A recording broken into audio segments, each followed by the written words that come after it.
L'accessoire joue aujourd'hui un rôle clé dans la façon de s'habiller. Il permet d'agrémenter, de personnaliser nos tenues vestimentaires. Qu'elles soient classiques, habillées ou décontractées, il transmet un message quant à l'image que l'on veut renvoyer sur nos choix vestimentaires. L'élégance, le souhait de se différencier et d'affirmer son propre style ou bien ses codes décalés. Aujourd'hui, dans notre grand dossier, nous allons parler de l'importance des accessoires. Vous savez, cette saison, c'est le grand retour du foulard en soie, en coton. Les mythiques carrés Hermès, les foulards imprimés, ils s'enroulent autour de votre tête. Le foulard, cet accessoire de mode intemporel, c'est un indispensable pour un look hippie chic, bohème ou bien pour faire de vous une star hollywoodienne. Julie Ebeau vous plonge dans l'univers du foulard. Regardez. Parce qu'il est joli, féminin et très pratique, le foulard est incontestablement un accessoire de beauté indispensable. Hyper tendance, nombreuses sont les stars qui l'ont déjà adopté. Brigitte Bardot ou encore Audrey Hepburn, façon rétro chic dans les années 60, à Rihanna, Katy Perry, Cara Delevingne ou encore Alicia Keys dans une version plus moderne. Le foulard revient en force auprès des célébrités. Il suffit de changer un tout petit détail pour élaborer un look hyper pointu. Glamour ou bien décontracté, le foulard s'adapte à tous les styles. Pour comprendre ce nouvel engouement, nous sommes allés à la rencontre de Cheryl, elle-même adepte du foulard. Elle nous donne quelques astuces pour apprendre à le nouer et sublimer notre coiffure. Et cette année, la tendance est à la couleur et au volume. On fait un chignon pas trop serré, que ça fasse pas une boule trop dure, il faut que ça soit très souple. Grâce au boubou, l'accessoire indispensable pour donner du panache et de la tenue à votre foulard. Pour un look bohème, Shirley a opté pour un tissu au motif coloré à la matière épaisse qui ne glisse pas et qui accroche bien les cheveux. On met les deux pans devant, on lève tout vers le haut, et ce qui fait qu'on va pouvoir jouer avec le volume en fait. On fait un nœud. Donc cette forme, elle est très facile à faire. Tout le monde peut le faire chez soi, ça prend 2 minutes. On fait un deuxième. Un troisième.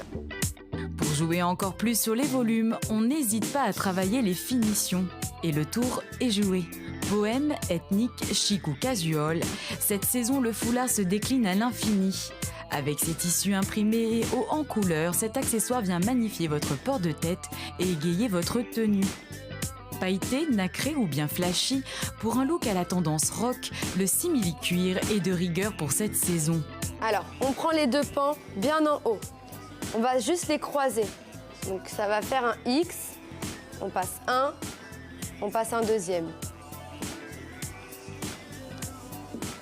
Avec donc celui qui tombe derrière, on fait un tour et on va venir le rentrer derrière.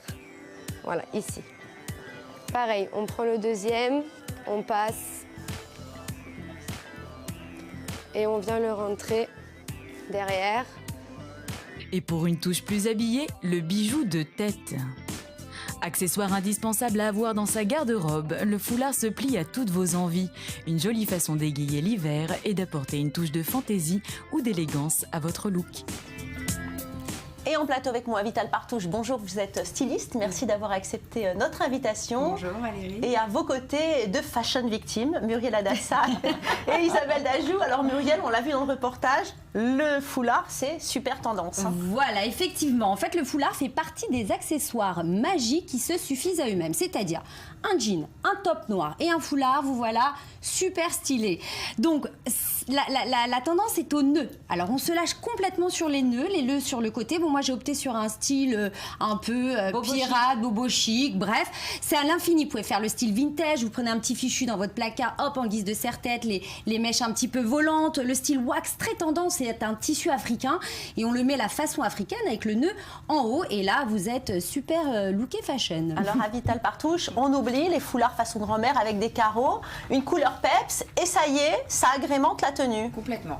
Complètement, ça rehausse complètement une tenue. On peut mettre une tenue très simple, basique, un petit jeans, un petit t-shirt. On rajoute le petit foulard, la petite ceinture et c'est parti. Et là, ça y est, on est tendance. Ça change complètement, voilà. Alors Isabelle, vous vouliez nous parler d'un autre accessoire, les lunettes de soleil. Super, vous avez choisi le jour où il pleut à Tel Aviv pour nous parler des lunettes de soleil. Il y en a aussi des clairs quand il pleut. C'est l'accessoire de mode qui est indétrônable et intemporel. Alors, les tendances pour cette saison, c'est les vitres, comment on dit ça, les lunettes à miroir, Oui. les verres dégradés, Les verres, oui.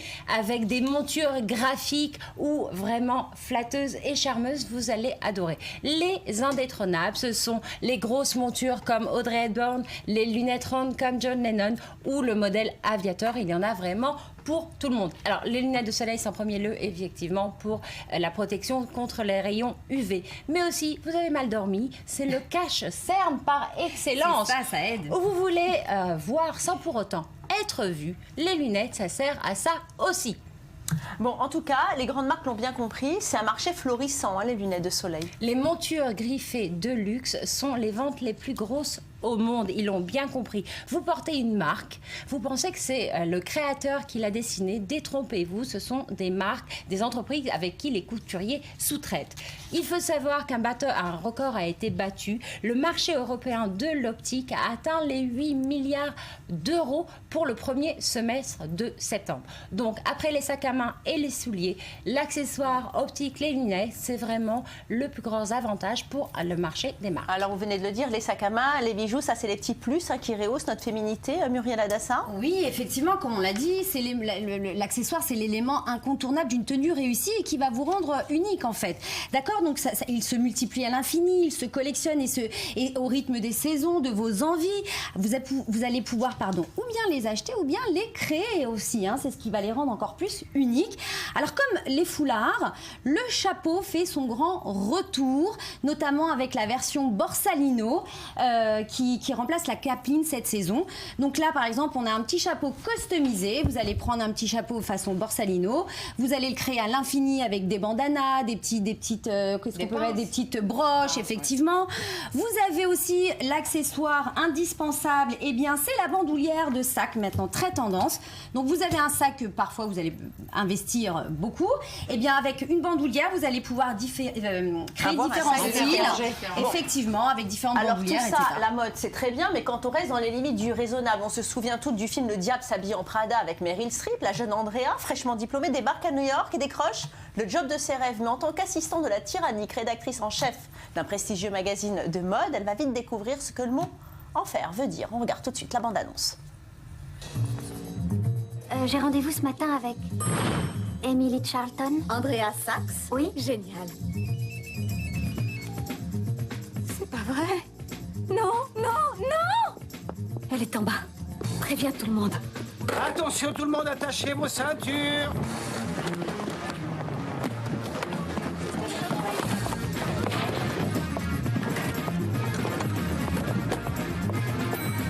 Miranda Priestley, c'est la rédactrice en chef de Runway. Dites-moi, Vital, c'est ça le monde de la mode? Parce que là, ça frôle le ridicule quand même. Hein.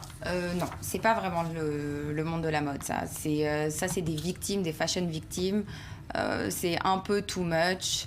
Moi, je pense que la mode, après, c'est comme chacun veut la faire à sa façon. Et c'est ça, justement, de se créer un style Complètement personnel. Exactement. D'ailleurs, figurez-vous, le monde de la mode est en révolution. De plus en plus de créateurs veulent proposer leurs vêtements à la vente dès les défilés de mode. C'est ce qui a été proposé, en tout cas, à la Fashion Week de New York, poussé par les réseaux sociaux.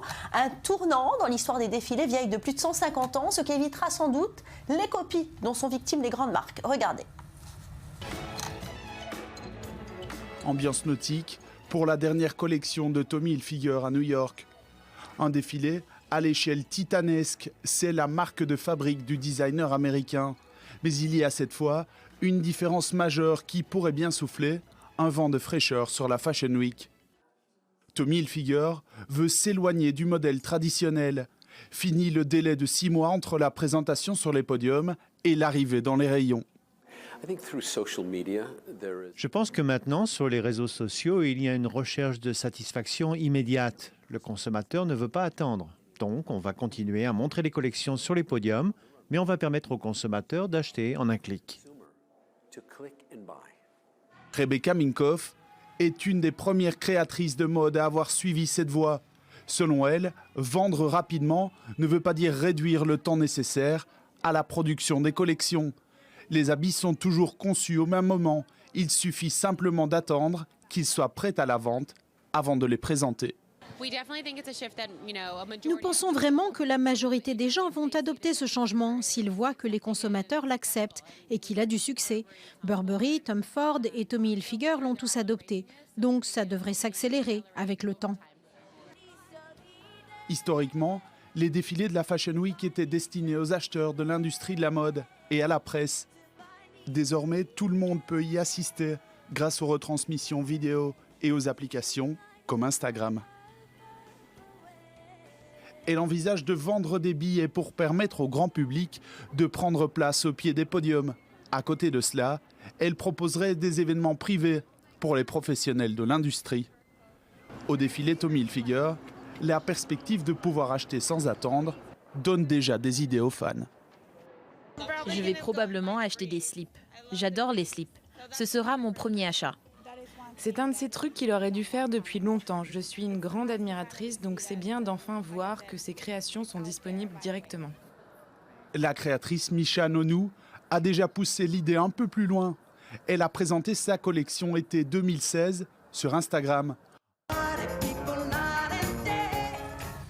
Donc Avital, on vient de le voir, le public veut tout et tout de suite, mais il y a une vraie révolution autour des podiums, un véritable engouement. Mais vous ne pensez pas finalement que c'est pas mieux de customiser ce qu'on a déjà d'une année sur l'autre? Moi je pense complètement. De toutes les façons, en général, on est toujours, vous savez, genre la petite tenue basique et puis après on peut rajouter des choses avec le painting, les clous, les bandanas, là comme on le voit, ce chapeau il est complètement customisé en fait et puis ça donne complètement notre style. Et vous donnez comme ça des idées à vos clientes quand elles viennent vous voir plutôt qu'acheter? Ah bah bien sûr, bien sûr. Les colliers par exemple, les colliers bijoux. Bien sûr. Alors il y en a en ce moment, c'est une très très grande tendance. Elles achètent des robes toutes simples, elles rajoutent le bijou qui leur change complètement, donc le collier qui leur change complètement la tenue. Oui. Ça change complètement. Allez mesdames, laissez-vous tenter par l'accessoire tellement utile. On passe tout de suite à notre séquence médicale.